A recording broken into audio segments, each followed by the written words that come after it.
When I was growing up, my grandpa had a pet white fox. If you're a good friend with a fox, when there's danger abound, they try to keep you from getting into trouble. They pull tricks here and there, and foxes are like spoiled little kids in a way. When you let her out, she'd go prancing out in the snow, jumping in the air. I know she was happy then. Come running at me and jump on my chest, knock me backwards, lick my face, and I try not to let it. So that was my memory of my grandpa's pet fox.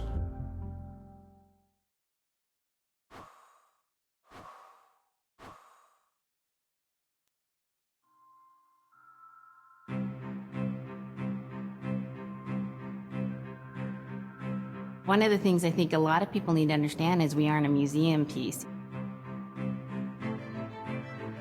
The Inupiaq people are a living people and a living culture. Even though we're in northern Alaska, which covers this vast area from Nome all the way over the Canadian border, is that there is this extreme value of interconnectedness and interdependence. It's a hunting society, a gathering society from thousands of years.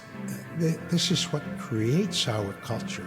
That special relationship between humans and the natural world and the animals, and that it teaches you how to have a society that doesn't do too much harm to the world. Love and respect for nature, for one another, for our elders. Very, very fundamental value, key to life. Our values are something that bind us all. The importance of sharing with one another, the importance of spirituality, and the connection to the land, our traditions, how we hunt, sharing of stories and songs and dances. I'm Inupiaq. I'm from the Arctic Ocean. I am Inupiaq. It's very important to me. It's who I am as a person. And we're very proud of who we are, and we want to continue that.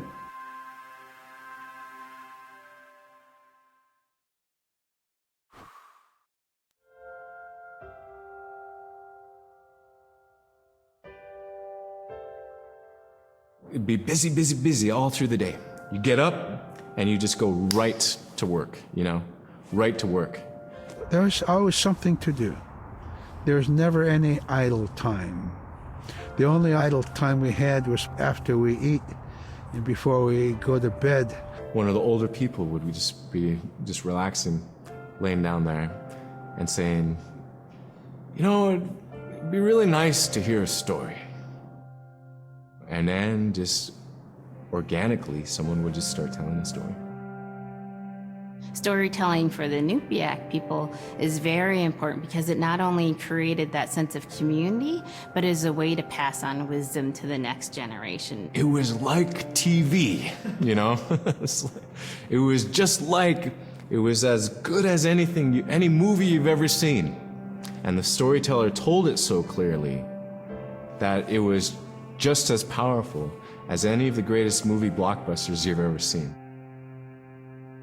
There was a reason behind the stories that we were told because they held traditional knowledge. They held things that we might need to know in life, whether it was about how to find food or how to survive, or it was about well-being and the importance of connecting with people and being a good member of the community. We all do stories. We all live in stories. We all tell stories to our friends. And they need to be told. They need to be heard.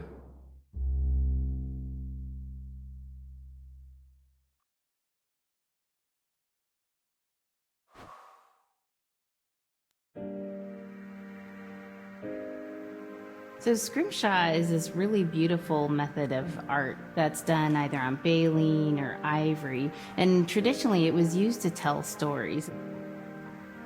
Each etching is telling a story of some event. Caribou hunting was taking place. This is what was going on. War began around this time, and so it sort of gives you a timeline of history through etching. An elder or the person who carved it would literally be able to read the scrimshaw story. They're like reading a book, in a way. A lot of the storytelling traditions would be things that after the storytelling was done, we'd just rely on the next person telling it. And so scrimshaw is a very important way for Alaskan Native people to record their history.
Caribou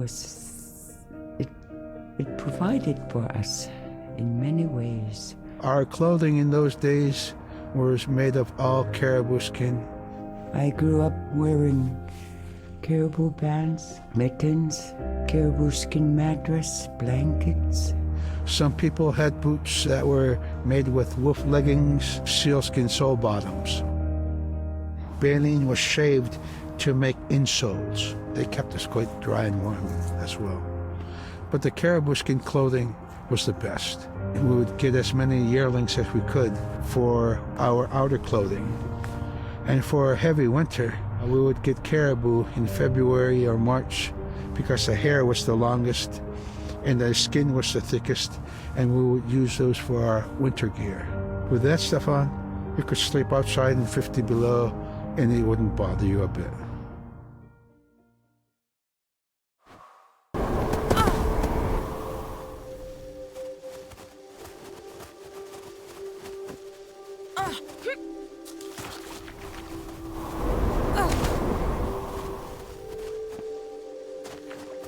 Niveaksiagarualuk kangersingarok supayat ikayok tiqaqanivluit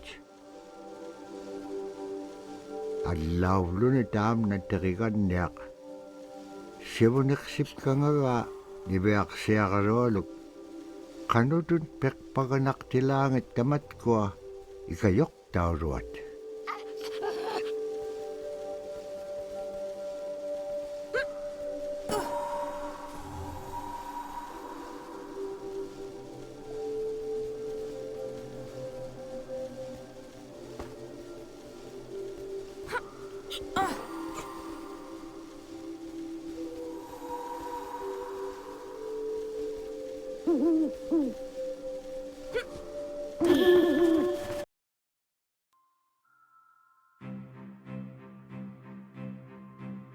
Silla is the weather.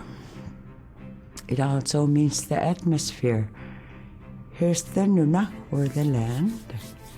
And it's anything from the land into the moon, the sun, the stars. That's Silla. It's a very spiritual And we have a relationship with Sila. Sila has a soul in the same way we do as people, in the same way animals do.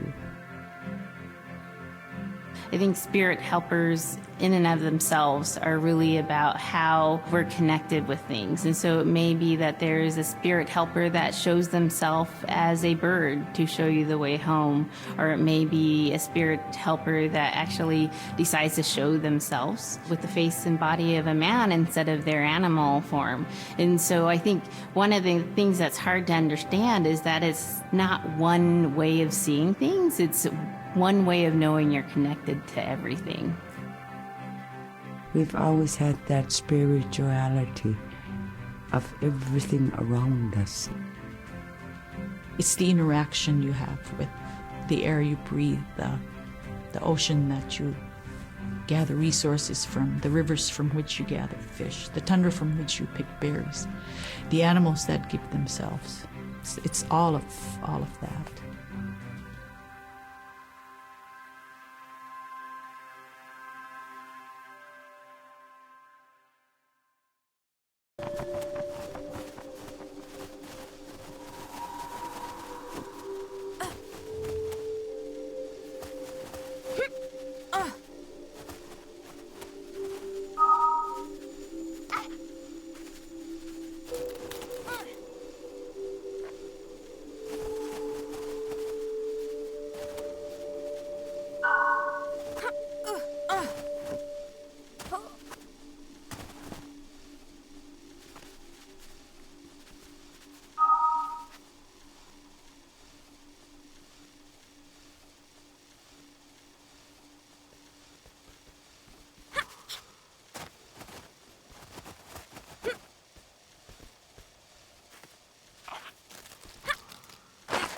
Liveaksiaqalualugulo teriganniaqalu ikayuutipiaqtuk.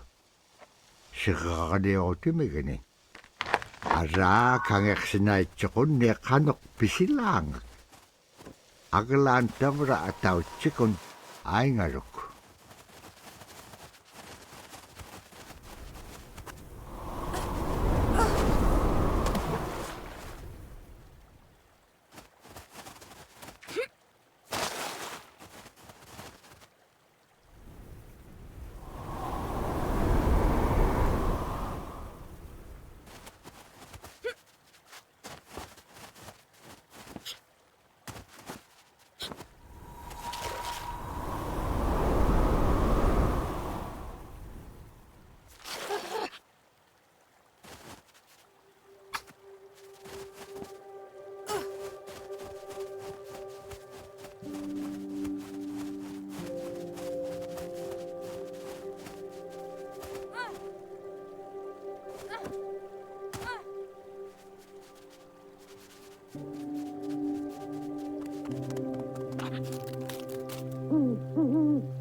In the winter, when we were traveling, we didn't build sod houses, we built snow houses. In Canada, they call them igloo, but here in Alaska, we call them apuyak. We'd do a day of travel, and then we'd make a apuyak. The next day, my father would set traps, spend the day there, rest the dogs, give them something to eat, and then the following day, we continued to the next place. We'd go to my dad's sister, who had a house at Dubarg. They had a small sod house over there. We didn't have to do anything. We just visit with them, and my dad and my sister were glad to see each other, and they'd talk away while us kids played outside or go to sleep. By the time we get back to our home, my father would leave us with our aunt or with my grandmother, and then he'd start on his trips and go check his trap line. We were not into 8 to 5 kind of time, you know. We're in a totally different kind. We're in ecological time.